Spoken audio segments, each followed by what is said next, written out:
아니, 어떻게 여기서 이럴 수 있는 거지? 여기는 한국의 어느 공원. 프랑스에서 온 두 여성이 함께 공원을 거닐고 있습니다. 잠시 후 한 여성이 급하게 뛰어가더니 미친 듯이 땀까지 뻘뻘 흘리면서 무언가를 하고 있는데요. 주변에 있던 사람들은 눈이 휘둥그레진 채 이 여성의 행동에 눈을 떼지 못하는 모습입니다. 대체 이곳에서 무슨 일이 벌어진 건지 함께 알아보러 가실까요? 잠깐, 1초 만에 누를 수 있는 좋아요 버튼만 눌러주시면 영상 제작에 큰 힘이 됩니다. 안녕하세요.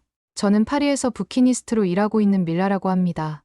이번에 한국에서 좋은 경험을 했고 파리올림픽 때문에 너무 답답해서 이렇게 글을 작성하게 되었어요.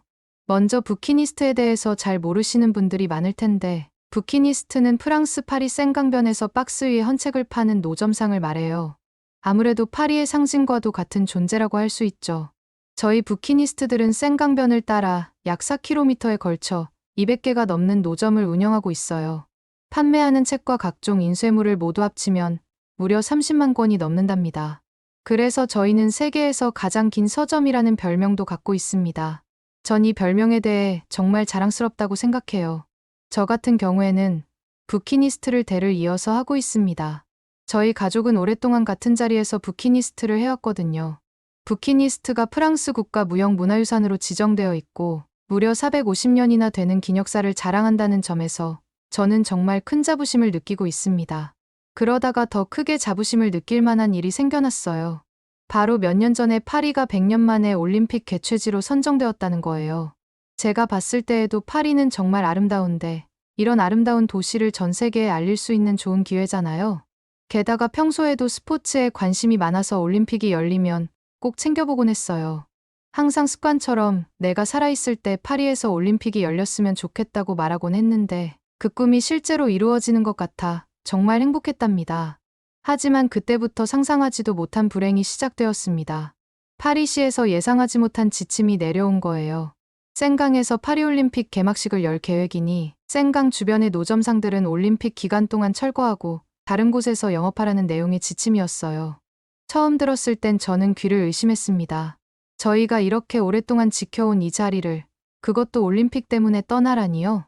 정말 왜 이딴 식으로 결정을 내렸는지 저는 정말 이해가 되지 않았어요. 파리가 지금의 관광도시로 성장할 수 있었던 건 바로 이런 역사와 문화유산 덕분이잖아요. 그 중에서도 부키니스트가 정말 큰 역할을 했다고 자부하는데 말이죠. 오죽하면 전 세계 관광객들이 파리에 와서 가장 먼저 찾는 곳 중 하나가 바로 저희 같은 생강변의 부키니스트들이거든요. 저희 부키니스트들은 혁명과 1차, 2차 세계대전을 겪으면서도 단 한 번도 이곳을 떠난 적이 없습니다. 450년 동안 항상 이 자리를 지켜왔어요. 그런데 고작 올림픽 때문에 저희를 이곳에서 내쫓으려 한다니 정말 말이 안 된다고 생각했습니다. 게다가 지금 저희 부키니스트는 세계문화유산 등재를 기다리고 있는 상황이에요. 이런 중요한 시기에 올림픽 때문에 이 역사를 무너뜨리려 한다니 정말 미친 듯이 화가 났습니다. 저희의 가치를 전혀 인정하지 않는 것 같아 너무나 서글퍼지더라고요. 사실 철거하는 게 말은 간단해 보이지만 실제로는 굉장히 복잡하고 어려운 일이에요. 지금 있는 곳을 철거하려면 책을 담고 있는 박스 수백 개를 옮겨야 하거든요. 이 박스들은 저희에게 생명과도 같은 존재예요. 각 박스마다 저희의 역사와 추억이 담겨 있고 책을 팔기에는 필수로 있어야 하는 것들이거든요. 만약 이 박스들이 훼손이라도 되면 도대체 누가 보상해 줄 것이며 안전하게 옮겼다고 한들 언제 다시 생강 주변으로 돌아올 수 있을지도 모르는 상황에서 누구를 믿고 이 박스들을 이 자리에서 뜯어낼 수 있을까요? 모든 불확실성 속에서 저희의 생계와 전통을 포기하라니 아무리 대통령이라 해도 정말 말도 안 되는 요구였습니다. 어떤 사람들은 저희를 단순한 노점상으로 볼 수도 있을 거라고 생각해요. 하지만 저희는 비바람이 오든 눈보라가 오든 피하지 않고 맞으면서 1년 내내 강변에 서 있어야 한답니다. 그리고 그렇게까지 할 수 있었던 건 단순히 헌책을 파는 장사가 아니라 파리의 문화를 지키는 일이라고 생각하기 때문이었어요. 부키니스트가 쉽게 될 수 있을 것 같다고 생각하시는 분들도 많겠지만 부키니스트가 되려면 생각보다 엄격한 서류 심사도 통과해야 합니다. 100명의 신청자 중 겨우 22명만이 부키니스트가 될 수 있을 정도로 경쟁률도 높아요. 무려 5대1의 경쟁률이에요. 이렇게 어렵게 얻은 자리를 누가 쉽게 포기할 수 있을까요? 부키니스트가 되려면 지원 동기는 물론이고 전과 기록까지 살펴봐요. 건실한 시민에게만 이 자리와 공공상인의 자격을 부여한답니다. 저도 450년이나 된 역사의 한자리에 있고 싶어 지원하고 힘들게 운영해왔는데 생각지도 못한 올림픽 때문에 이게 무너질 걸 생각하니 너무 마음이 착잡했습니다. 저는 이대로 가만히 있으면 절대 안 된다고 생각했습니다. 그래서 다른 부키니스트들을 모아 광장으로 뛰쳐나갔어요. 센강에서 절대로 부키니스트들을 철거할 수 없다고 외치며 며칠 동안 시위를 했습니다. 한 번도 누군가에게 목소리를 높인 적이 없었는데 이번에 가만히 있으면 정말 망할 것 같더라고요. 저희 신념을 지키기 위해서 정말 밤낮으로 노력했어요. 다행히 몇 날 며칠을 외쳐댄 결과 저희의 노력이 헛되지 않았다는 걸 알 수 있었어요. 결국 프랑스 대통령도 부키니스트 철거에 물러설 수밖에 없었거든요. 평소였다면 일부 국민들의 사정에 귀 기울이지 않았을 마크롱 정부였는데 200명의 부키니스트들의 불만 때문에 한 발 물러나게 된 거예요. 대통령도 어쩔 수 없었겠죠. 450년의 역사니까요. 솔직히 말하면 이렇게 쉽게 물러설 거면 처음부터 철거하라는 말을 꺼내지 말지 왜 꺼냈을까 싶었어요. 왜 말해놓고 욕먹는 짓을 하는지 이해가 가지 않더군요. 정부의 결정과 철회 과정을 보면서 저희가 목소리를 내는 것이 얼마나 중요한지 다시 한번 깨달았답니다. 다행히도 저희는 파리올림픽 때도 노점상을 열 수 있게 되었어요. 그때까지만 해도 저는 광장에 나가 시위를 한 것이 정말 잘한 일이었다고 생각했습니다. 하지만 기대한 것과 달리 슬프게도 저희 수모는 거기서 끝나지 않았어요. 파리시에서 또 다른 충격적인 발표를 했거든요. 올림픽 개막식 8일 전부터 보안상의 이유로 QR코드 통행증을 도입한다는 거예요. 이 통행증이 있는 사람들만 센강 주변을 거닐 수 있게 한다는 말이었어요. 처음 들으면 그게 뭐가 큰 문제인가 싶으실 수도 있을 텐데 이건 저희에게 정말 심각한 문제였답니다. 왜냐하면 이 규정이 관광객뿐만 아니라 파리 시민들에게도 적용되는 거였거든요. 통행증이 없으면 저희가 매일 다니던 거리를 걸을 수 없다고 하는데 이건 정말 말도 안 되는 일이라고 생각했습니다. 정부는 별 생각 없이 툭 던진 의견이었지만 저희에게는 일상을 완전히 뒤흔들어 놓는 결정이었어요. 당연히 저 말고도 파리 시민들의 불만은 폭발 직전이었습니다. 그렇게 치사하게 굴 거면 아예 그 근처에 발길도 들이지 않겠다는 사람들이 점점 늘어났고 그 결과 센강 거리의 사람들의 발길이 눈에 띄게 줄어들었어요. 한때 활기 넘치던 센강변이었는데 점점 사람들이 없어지는 걸 보니 얼마나 속상했는지 몰라요. 물론 저희 부키니스트들에게는 치명적인 상황이었습니다. 손님이 없으니 책은 팔리지 않고 수입은 급격히 줄어들었거든요. 매일매일이 불안과 걱정의 연속이었답니다. 이렇게 암울한 나날을 보내고 있을 때 제 딸 릴라가 저를 위로해 주더라고요. 지금 사람들이 없는 건 일시적인 거라는 걸 알지 않냐면서 이참에 저도 좀 쉬어보는 게 어떻겠냐고 제안했어요. 릴라는 제 손을 잡으며 계속 말했어요. 지금까지 아빠 없이 여자 혼자 키우느라 얼마나 고생했는지 다 안다고. 한 번도 제대로 쉬지 못하고 계속 일만 했는데 좀 내려놓을 줄도 알아야 한다고 하더군요. 그러면서 저를 꼭 안아줬습니다. 그리고선 생각지도 못한 제안을 했어요. 이참에 짧게라도 자기와 함께 해외여행을 다녀오는 게 어떻냐는 제안이었습니다. 릴라가 지금까지 이럴 때를 대비해서 열심히 돈을 모아놨으니 돈 생각하지 말고 함께 가자고 하더군요. 이렇게 계속 스트레스 받으면서 일해봤자 제대로 되는 일이 없을 거라면서 말이에요. 순간 저는 울컥했어요. 제 딸이 언제 이렇게 컸나 싶더라고요. 그때 릴라가 어렸을 때부터 늘 바쁘다는 핑계로 시간을 제대로 보내지 못했던 기억이 스쳐 지나갔어요. 그 순간 깨닫게 되더군요. 이제는 제 옆에 든든한 딸이 있구나 하고 말이에요.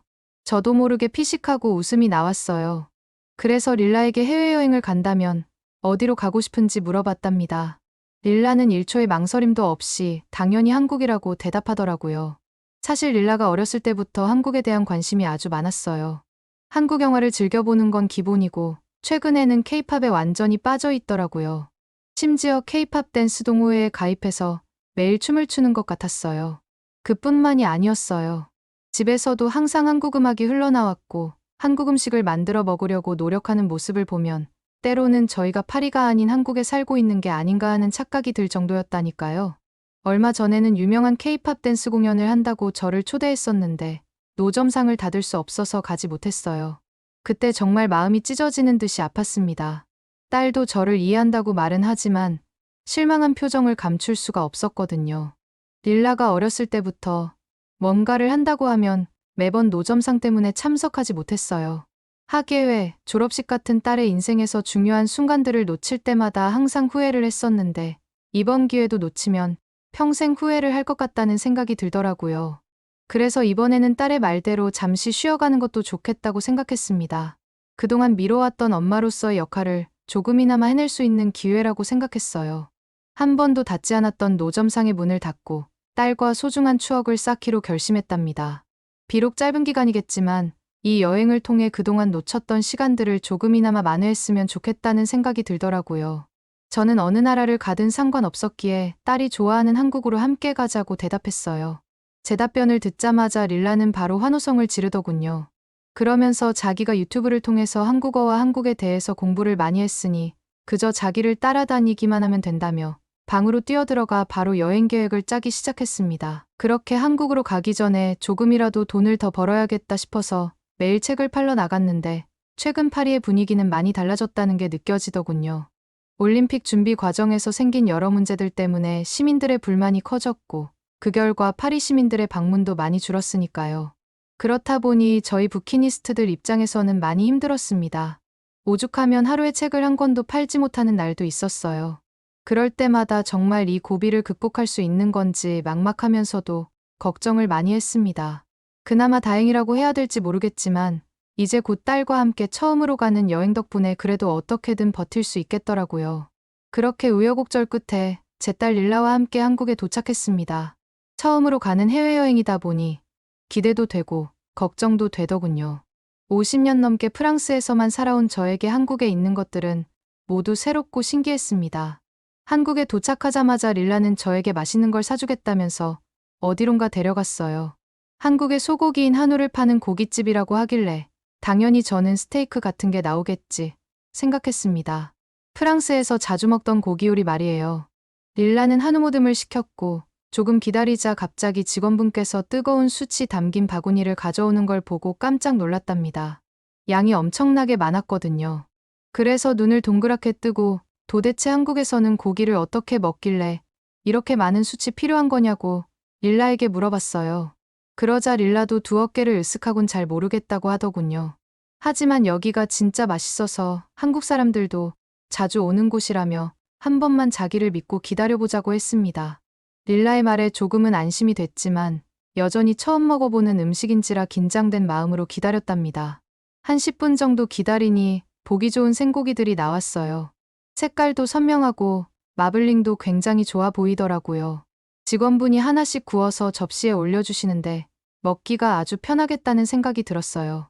그렇게 접시 위에 올라온 소고기 한 점을 입에 넣었는데 맛보고는 정말 깜짝 놀랐답니다. 소고기인데도 불구하고 입에서 살살 녹는 거 있죠. 고기의 부드러움과 풍미는 제가 지금까지 먹어본 어떤 것과도 비교할 수 없을 정도였어요. 항상 두꺼운 스테이크만 썰어 먹었던 저로서는 한우의 식감은 정말 신기했습니다. 오죽하면 릴라를 보면서 대체 한국 소고기는 어떻게 이렇게 입에서 녹아내릴 수 있는 거냐고 물어볼 정도였어요. 릴라도 맛있었는지 소고기를 2점, 3점씩 먹더라고요. 딸과 함께 이렇게 맛있는 음식을 나누어 먹는다는 게 이렇게까지 행복할 수 있는 거구나 하고 깨닫게 되는 시간이었답니다. 그러다 작은 검은 그릇에 담긴 스프가 나오길래 한 숟갈 떠먹어봤는데 이 맛도 특이했어요. 한 입 먹자마자 고기로 살짝 느끼해질 수 있는 부분을 싹 잡아주는 거예요. 매콤하고 짭짤한 맛이 자꾸 당기더라고요. 이런 맛의 조화를 경험해본 적이 없어서 저에게는 정말 신선한 충격이었답니다. 이 스프는 도대체 이름이 뭐냐고 물어보니 릴라가 알려주더라고요. 이건 스프가 아니라 한국에서는 찌개라고 부른다고 하더군요. 이름은 된장찌개라고 한다고 말이에요. 이 된장찌개를 먹고 나니 찌개를 먹기 전보다 확실히 소고기가 더 잘 들어가더라고요. 결국 릴라와 함께 한우 모듬을 다 먹고 3인분을 더 시켜서 바닥까지 싹싹 긁어 먹었답니다. 평소 식사량이 많지 않은 제가 이렇게까지 먹는 걸 보곤 릴라도 놀란 눈치였어요. 그렇게 배부르게 한우를 먹고 나왔는데 릴라가 저를 또 어디론가 데려가더라고요. 꼭 보여주고 싶은 곳이 있다면서 택시를 타고 이동했습니다. 그렇게 이동하다 보니 차창 밖으로 보이는 서울의 풍경이 너무나 멋있더군요. 높은 빌딩들과 번화한 거리, 그리고 곳곳에 보이는 한글 간판들까지 모든 게 새롭고 파리와는 비교할 수 없는 다른 세상 같았어요. 도착한 곳은 청계천이라는 곳이었는데 잘 정돈된 청계천 거리에 한국 사람들이 여유롭게 걸어다니는 모습이 너무 좋아 보였습니다. 게다가 시내 한가운데에 이렇게 깨끗한 하천이 있다니 믿기 어려웠어요. 파리의 생강과는 또 다른 매력이 있더라고요. 릴라가 이 거리를 거쳐 헌책방 거리로 갈 수 있다고 알려줬어요. 그렇게 청계천을 걷다가 또 한 번 놀랐습니다. 청계천 안에 엄청 큰 새가 들어가 쉬고 있었거든요. 이런 광경은 파리에서는 상상도 할 수 없는 일이었어요.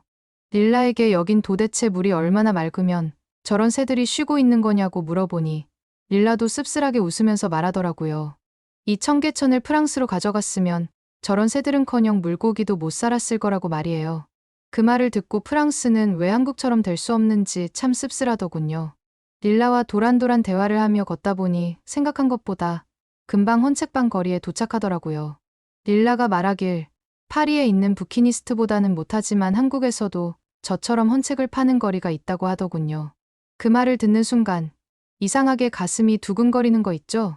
파리의 노점상처럼 몇 킬로미터씩 쭉 이어져 있지는 않았지만 책방 사이사이에 다른 상점들이 있는 것도 나쁘지 않아 보였어요. 오히려 이런 다양한 점이 거리에 활기를 불어넣는 것 같았습니다. 확실히 파리의 부키니스트 거리와는 또 다른 매력이 있더라고요. 그렇게 헌책방 거리를 거닐다 어느 한 곳에 들어갔습니다. 여러 개의 책들이 묶여 있는 걸 보면서 책을 관리하는 건 프랑스든 한국이든 똑같다고 생각했어요. 그리고선 책 한 권을 집어들어 촤르륵 넘기면서 풍기는 냄새를 맡았습니다. 낡은 책 냄새가 너무 좋아서 코를 킁킁거리면서 맡게 되더라고요. 물론 냄새를 맡으면서 파리의 제 가게가 생각나기는 했지만 이왕 한국에 온 거 가게 생각은 하지 말자고 다짐했어요.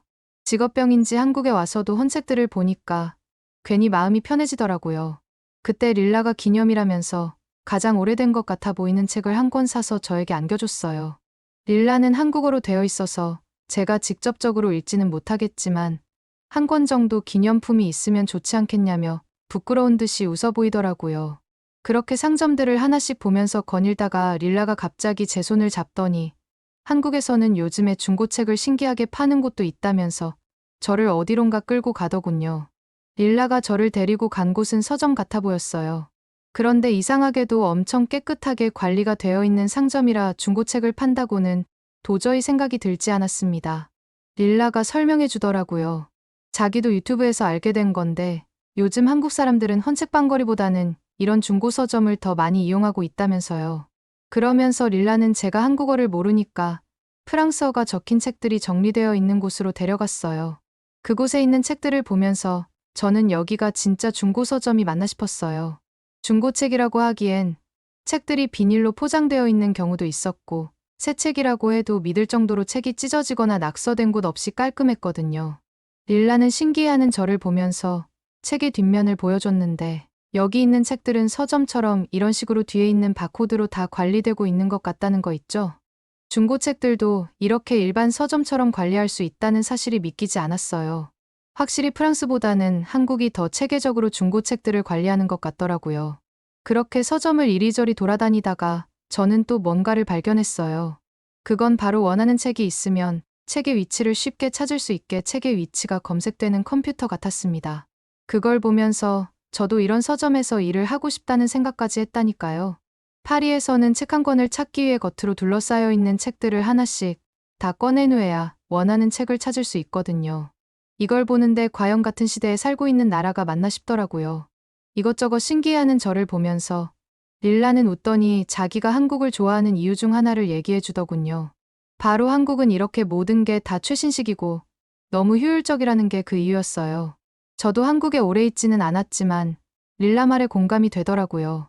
다음 날 릴라는 꼭 가고 싶은 곳이 있다면서 저를 어디론가 데려갔어요.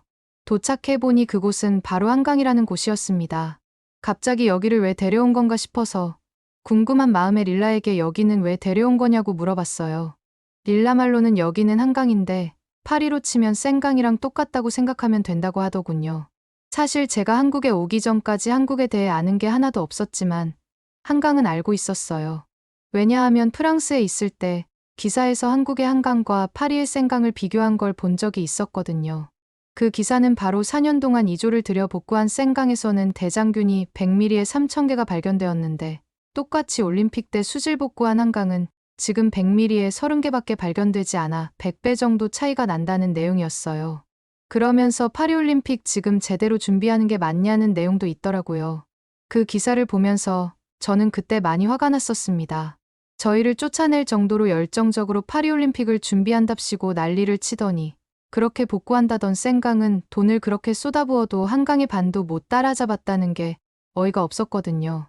한강을 직접 두 눈으로 보게 될 줄은 상상도 못했는데 실제로 보니 확실히 눈으로만 봐도 생강보다는 훨씬 맑은 물인 게 보였어요. 파리에서는 항상 꾸정물 같은 생강만 바라봤었는데 같은 강인데도 훨씬 깨끗한 한강을 보니 기분이 바로 좋아지더라고요. 차라리 한강을 보면서 일을 할 수 있었더라면 더 기분 좋게 일을 할 수 있지 않았을까 하는 생각도 들었답니다.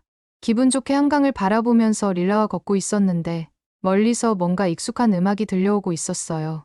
이걸 어디서 들어봤더라 하고 곰곰이 생각하고 있었는데 릴라가 갑자기 제 손을 붙잡고 노래가 들려오는 곳으로 끌고 가더라고요. 그렇게 릴라가 끌고 간 곳에서는 릴라가 항상 집에서 흥얼거리던 한국 노래가 흘러나오고 있었고 그 노래에 맞춰 다들 춤을 추고 있었습니다. 그런데 갑자기 릴라가 돌발 행동을 보이더라고요. 신났는지 어깨와 몸을 들썩이더니 갑자기 무대에 뛰쳐나가는 거 아니겠어요? 너무 순식간이라 깜짝 놀라서 릴라를 붙잡을 정신도 없었어요. 정신을 차려보니 릴라는 흥겹게 한국 사람들과 노래에 맞춰 똑같은 춤을 추고 있더라고요. 항상 릴라가 공연한다고 한 번만 보러 오면 안 되냐고 할 때 한 번도 못 봤던 공연인데 한국에 와서 릴라가 즐겁게 한국 사람들과 춤을 추는 모습을 보니 괜히 울컥하더라고요. 저 혼자 어렵고 힘들게 키웠는데도 잘 자라줬구나 하는 생각이 들었거든요. 릴라의 춤 실력은 생각한 것보다 훨씬 좋더라고요. 한국 사람들도 릴라의 춤 실력을 보면서 뭐라고 하는지는 모르겠지만 크게 호응하는 것 같아 보였어요. 릴라의 즐거워하는 모습을 보니 정말 한국에 오길 잘했다는 생각이 들었어요. 춤을 마치고 온 릴라가 말하더라고요. 자기가 갑자기 뛰쳐나가서 많이 놀랐겠지만 저기 춤추시는 분들이 이 춤을 아는 사람은 이리 나와서 같이 추자고 했다고 말이에요. 알고 보니 한국은 즉흥적으로 이렇게 함께 춤을 추는 문화가 있는 것 같더라고요. 굉장히 신나 보여서 저도 좋았답니다. 그러면서 한국 사람들이 자기처럼 케이팝 댄스를 잘 추는 외국인은 처음 본다고 극찬을 해줬다면서 너무 행복해 하더라고요. 그렇게 짧은 여행 기간이었지만 릴라와 한국의 구석구석을 둘러보고 여행을 마무리하고 프랑스로 돌아왔어요. 그런데 한국에서 돌아오고 나니 파리의 분위기가 평소보다 더 안 좋아져 있더라고요. 왜 그런가 싶어서 이것저것 여론과 뉴스를 찾아봤는데 파리올림픽에 반대하는 사람들이 이전보다 몇 배로 늘었다는 걸 알게 됐어요. 파리올림픽이 얼마 남지 않았는데 생강 수질 복구는 거의 불가능에 가깝다고 판단한 시민들이 들고 일어나 시위를 하고 있더라고요. 대통령과 파리 시장이 이런 시민들을 진정시키려고 생강에서 수영을 하겠다고 했지만 정치적인 이유나 수위가 안 맞는다는 핑계로 계속 미루고 있어서 오히려 시민들의 화만 돋구고 있어요. 더 놀라운 건 수영하는 날에 맞춰 생강에 똥을 싼다는 파리 시민들이 다반사라는 거예요. 그마저도 수위가 높다는 핑계로 수영을 다른 날에 하겠다고 해서 시민들이 진정되지 않고 있는 상황이에요. 솔직히 그 기사를 보면서 너무 소름이 끼쳤어요. 장사하면서 사람들이 강에 똥 싸는 걸 지켜볼 뻔했다고 생각하니 아찔하더라고요. 아직 그런 일이 벌어지지 않아서 얼마나 다행이라고 생각했는지 몰라요. 수질 문제 때문에 다른 나라 수영선수들까지도 파리올림픽에 참가를 할지 아직 확답을 안 준다는 거 있죠. 이런 소식들을 접하다 보니 이번 파리올림픽이 과연 잘 진행될 수 있을지 정말 걱정이 많이 됐답니다. 이뿐만 아니라 파리올림픽을 할 거였으면 파리 홍보를 제대로 해야지 저탄소다 친환 경적이다 라는 말로 포장해서 파리에 개망신을 주고 있다는 점 때문에 사람들이 더 들고 일어서는 것 같더라고요. 게다가 이번 파리올림픽에서 150만 톤 이내로 이산화탄소를 배출하는 걸 목표로 잡으면서 도쿄올림픽 때 그렇게 욕먹었던 골판지 침대를 다시 들여왔더군요. 여기에 에어컨이 아닌 선풍기 한 대만 지원한다고 하니 돈 많은 나라는 에어컨을 따로 지원한다고 해서 오히려 나라별 빈부격차 갈등을 더 부추긴 것이 아니냐는 말도 많이 나오고 있답니다. 작년 여름에도 43도까지 기온이 올라갈 정도로 프랑스에서 폭염이 심각했는데 기사에 따르면 이번 올림픽 기간의 평균 기온은 33도라는 거 있죠. 이게 엄청 높은 수치인 게 도쿄 올림픽 때도 너무 더워서 말이 많았는데 그때도 평균 기온이 32도였다고 하더라고요. 이전 도쿄 올림픽에서도 쓰러지는 선수들이 있었는데 이번에도 쓰러지는 선수들이 많이 나와서 프랑스가 욕을 더 먹는 게 아닐까 하는 생각이 들었어요. 그런데도 불구하고 파리올림픽 조직위에서는 꿋꿋이 에어컨 보급을 안 해주겠다는 입장을 고수하고 있더군요. 파리올림픽 때 지하철 요금과 관광비를 2배로 올린다고 해서 시민들은 도대체 누구를 위한 올림픽이냐고 보이콧을 하고 있어요. 뉴스에서는 파리올림픽이 열릴 때 차라리 다른 나라로 가려고 생각하는 파리 시민들이 50%나 된다고 하더라고요. 이런 부분 때문인지 한국 여행을 가기 전보다 장사가 더 안 되기 시작했어요. 릴라가 차라리 집을 에어비앤비에 잠시 내놓고 한국으로 피신하는 게 어떻겠냐고 물어보는데 솔직히 고민이 되고 있습니다. 여러분들이라면 어떻게 하실 건가요? 조언해 주시면 감사하겠습니다. 오늘의 사연은 어떠셨나요? 오늘의 사연이 마음에 드셨다면 좋아요만 한번 눌러주세요. 1초밖에 안 걸리지만 좋아요를 한번 눌러주시면 더 좋은 사연을 소개해드리는데 큰 힘이 된답니다. 긴 영상 시청해주셔서 감사합니다. 오늘도 행복한 하루 보내세요.